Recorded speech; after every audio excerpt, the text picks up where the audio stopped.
Hello students, जैसा कि आप सभी को पता है कि हमारी जो टाइप्स ऑफ असेसमेंट है 5 है। जो पहली टाइप थी वो सेल्फ असेस, मतलब जो टैक्स पेयर है वो खुद असेस करता है। बाकी जो 4 टाइप है वो कौन असेस करता है? ऑफिसर करता है या किसी से करवाता है। ठीक है, तो उसी के ही जो ऑफिसर दूसरों से करवाता है या खुद करता है, मतलब कि टैक्स पेयर नहीं करता है। ठीक है, तो वो उसी के ही हमारा 4th पॉइंट है क्या है? Best judgement assessment. Best judgement assessment क्या होती है कि जब एक रजिस्टर्ड पर्सन है, ठीक है, वो अपनी रिटर्न टाइम पर फिल नहीं करता है, ड्यू डेट आ गई है लेकिन रिटर्न फाइल नहीं करता है। ठीक है, तो फिर क्या करता है, जो ऑफिसर है, प्रॉपर ऑफिसर नोटिस निकाल देता है कि अब आपकी जो रिटर्न है बेस्ट जजमेंट के बेस पर ही रिटर्न भरी जाएगी। तो इसके लिए वो प्रॉपर ऑफिसर आ जाता है। अब असेसमेंट, इसमें 2 टॉपिक हैं। क्या है? Assessment of non filler of return, जैसे कि उसने रिटर्न नहीं भरी है, तो उस केस में सेक्शन कौन सा है? सेक्शन 62(1, मतलब कि जो टैक्स पेयर है, जो रजिस्टर्ड पर्सन है, उसने जीएसटी की रिटर्न नहीं भरी है। ठीक है, क्या सर्कमस्टांसिस हैं वो हम डिस्कस कर लेते हैं। Fail to finish the periodical return under section 39। Section 39 के अंदर उसने पीरियोडिकल रिटर्न नहीं भरी है। सेक्शन 45 के अंदर उसने फाइनल रिटर्न नहीं भरी है और उसको नोटिस भी मिल गया था, तब भी उसने सेक्शन 46 के अंदर रिटर्न नहीं भरी है। ये वाली सर्कमस्टांसिस आ गई हैं, तब उस केस में क्या किया जाए? तो उस केस में best judgement by proper officer. तो उस केस में कौन जज करता है, असेस कौन करता है उसकी टैक्स? Proper officer. उस सारी इन्फॉर्मेशन कलेक्ट करेगा, उसके बेस पर वो क्या निकालेगा? बेस्ट जजमेंट के बेस पर असेस करेगा उसकी टोटल जो टैक्स होता है। ठीक है, कितना time period? Time limit for assessment order. कितना टाइम पीरियड?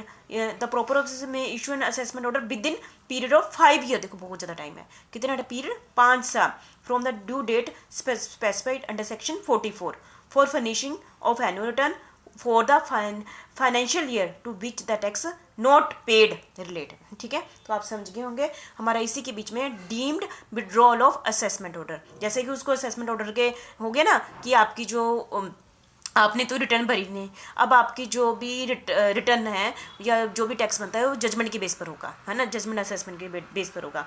और उसके जब जैसे ऑर्डर निकले, उसने क्या किया? 30 दिनों के अंदर अंदर फाइनल भेज दिया, अपनी तरफ से असेस करके भेज दिया। तो क्या होगा? सेक्शन 62(1 के अकॉर्डिंग उसने अपना फाइनल करके क्या भेज दिया, तो ये माना जाएगा कि उसने अपनी जो असेसमेंट, ये वाले जो बेस्ट जजमेंट के बेस के जो ऑर्डर हैं वो क्या कर लिए हैं? विड्रॉ हो गए हैं। ठीक है, तो समझ गए होंगे ना आप?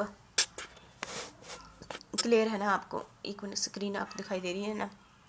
इसी के बीच में दूसरा टॉपिक है असेसमेंट ऑफ अनरजिस्टर्ड पर्सन। जैसा कि आप सबको पता है कि अनरजिस्टर्ड पर्सन कौन सा पर्सन होता है? जो जीएसटी के अंदर रजिस्टर्ड नहीं है। ठीक है, मतलब उसका टैक्स नहीं बनता था, उसकी भी रिटर्न को क्या करना है? असेसमेंट करना है सेक्शन 63 के अंदर। तो कौन सी सर्कमस्टांसिस होगी? सबसे पहले है मतलब बेस्ट जजमेंट के बेस पर प्रॉपर ऑफिसर करेगा, है ना। सर्कमस्टांसिस क्या है? Fail to obtain registration even though liable to do, मतलब कि उसकी लाइबिलिटी तो बनती थी।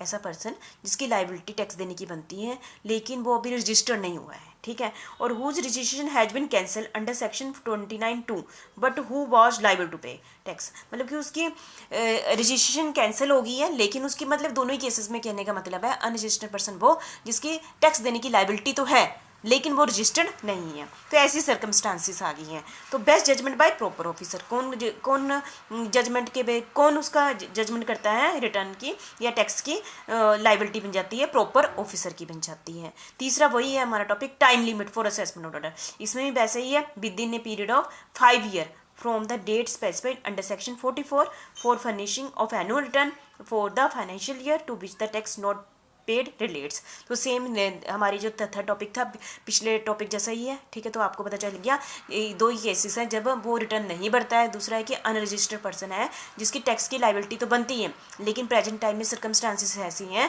कि वो रजिस्टर्ड नहीं है। ठीक है, तो ये था हमारा 4th टॉपिक जिसमें बेस्ट जजमेंट के बेस पर टैक्स कैलकुलेट किया जाता है। ठीक है, टाइप्स ऑफ असेसमेंट कर रहे हैं ना। हमारी लास्ट टाइप है हमारा summary assessment in certain special cases. Summary assessment क्या होती हैं, और कि ये सिर्फ स्पेशल केसेस में ऐसी असेसमेंट की जाती हैं अकॉर्डिंग टू सेक्शन 64(1) के अकॉर्डिंग। सबसे पहले सर्कमस्टांसेस क्या होंगे, द प्रॉपर ऑफिसर में evidence showing a tax liability of a person coming to his notice, मतलब कि उसके पास नोटिस आया है, प्रॉपर ऑफिसर कहता है कि इसकी टैक्स लाइबिलिटी बनती है, assess the tax liability of such person to protect the interest of revenue, मतलब गवर्नमेंट के रेवेन्यू इंक्रीज हो जाए, और issue an assessment order if he has sufficient ground to believe that the delay in doing so may adversely affect the interest of revenue. ठीक है, तो मतलब circumstances ये ऐसी आ गई हैं। ठीक है, दूसरा है हमारा provision previous permission of additional commissioner और जॉइंट कमिश्नर। जो प्रॉपर ऑफिसर है वो किसकी परमिशन लेगा,